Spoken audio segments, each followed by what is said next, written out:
Dear colleagues, ladies and gentlemen, allow me to welcome you cordially here at our traditional meeting, which is organized on an annual basis within the framework of St. Petersburg International Economic Forum. There are a lot of people present here today who I've known for quite a long time. We've been meeting on a regular basis, discussing our joint plans.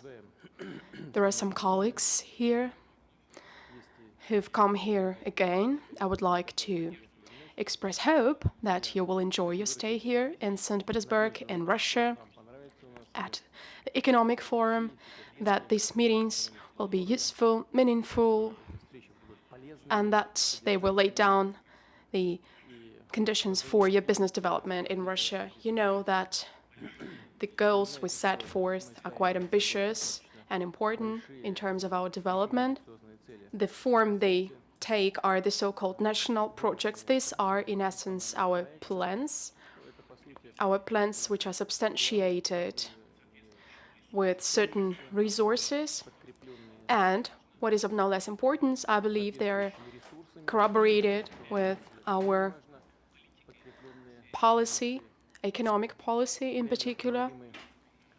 I would like to express modest hope that you will agree with me that this policy does render certain results. We create conditions for your active and effective work here. I mean those macroeconomic figures and indicators that we've been seeking recently, that is the budget deficit, the budget surplus, and the surplus of the current account of operations, the significant amount of international reserves. As for inflation, I would remind you that last year it stood at, for Russian economy, it was rather good, 4.3%. And Minister of Economic Development is nodding, therefore I'm not mistaken. Early this year it grew somehow, but right now that we see a downward trend. According to statistics, Russian Statistic Agency, from May 28th to June 3rd, the inflation stood at 1.01%. From the beginning of the year, 2.4%, and in annual terms, 50.08%.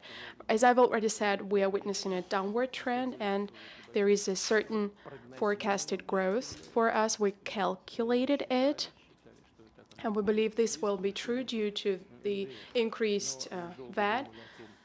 We've thought a lot what to do about the source for funding for the government's liabilities in terms of national projects that I've already mentioned. These are large-scale projects that have to do with infrastructure development, modern production, digitalization, healthcare development, education, and some other key areas which ought to ensure and will ensure high growth rate in every country of the world, as well as structural changes in the economy. We've decided to increase that. We understood that it will have a certain impact on the economic growth, on the inflation, but we believe that as soon as these projects will be implemented, as soon as the government invests into infrastructure and other areas that depend directly on the government, those spheres that would create conditions for your investments, that inflation will go down and the growth rate will go up. And this is what is the case right now. We see what we counted upon right now. From January to April, the federal budget surplus amounted to 683 billion rubles. As of April 1st, the trade balance surplus stood at $45.5 billion, and international reserve reached almost 500 billion dollars. Last year, economic growth stood at 2.3%, which was the highest figure since 2012. And I'm not exaggerating when I'm saying that we've overcome every difficulty and we are now on the road towards sustainable growth rate, increase of growth rate. We've set a goal for ourselves not just to become one of top 5 economies. There was a certain moment in time when we were number 5, but it's not the only goal for us. We want to ensure technological and geographical development of the country. In terms of key figures, we want to ensure better quality, better life quality for our people. And for this reason, we keep implementing the national projects and programs that I've already mentioned. The total amount of funding over the 6 years should amount to almost $400 billion. This is not just government allocations that also include private investments. We do welcome participation of foreign capitals in this project. We offer good cooperation mechanisms and conditions, and the working conditions in Russia are changing. This is mentioned both by independent experts, and I've already mentioned these figures today. According to Doing Business of World Bank, from 132nd rank, Russia went up to 31st. This is a significant progress, but we understand that this is not enough. Nevertheless, and we'll continue to work on this, and to make it noticeable, we've adopted a program to improve the business climate and environment and to support business in Russia and to attract investment, to raise investment in Russia. One of such tools, and we've got plenty of them, is the Russian Direct Investment Fund. We've built this structure in 2011, and over this time, together with partners, it invested more than 1.5 trillion rubles. These are projects that are implemented in almost all regions of Russia, and I would draw your attention to the fact that the investment yield exceeds main world indices. I don't know whether these are close numbers or not, but, well, I have this number. I just don't know whether I'm in position to mention it or not. It's about 15% annually on all projects in which the RDIF is involved. A number of companies and investment funds, together with RDIF, have already allocated funding for the development of healthcare, pharmaceutics, construction and reconstruction of important motorways. These projects have been calculated in detail. They're structured well, and the public will benefit greatly from them, as well as investors themselves. We're ready to broaden our cooperation in such areas as education, healthcare, transport, infrastructure, modern urban environment, improving efficiency and labor productivity. We also need considerable investment and experience and expertise of large-scale projects that you, dear colleagues, possess. And another much promising area for us, as I've already mentioned, is investment in introduction and development of digital and other technologies. That is the promotion of unique products. We see large scope for cooperation in this, and the markets are growing, as I must mention.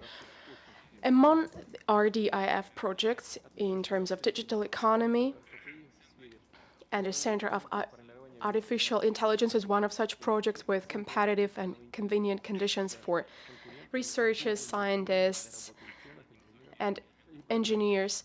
It should become one of the most important elements for our strategy in terms of artificial intelligence. I know that our Chinese friends are demonstrating interest in this. So that's what I wanted to share with you as my opening remarks. I would ask you to understand that, unfortunately, I don't have much time today. My colleagues are waiting for me and to participate in different events, so maybe we'll slightly change the format. Normally, I responded to all of your remarks immediately and to all of your proposals. Maybe colleagues will have the floor first, speak out, and then I will try to generalize and speak on those issues that are of greatest interest for me. Уважаемый Владимир Владимирович, Mr. President, Your Excellency, dear colleagues, on behalf of all those present here, I would like to thank you for supporting the RDIF and the partners who are present here. Briefly, we would like to say that we see a growing interest in such meetings. We see here present investors that are managing capitals of $15 trillion. This is 1.5 trillion more than last year. Many of our partners are interested in investing into projects in Russia, and therefore we'll discuss it here today. I mean, specifically what project they would like to be involved. The RDIF is developing successfully.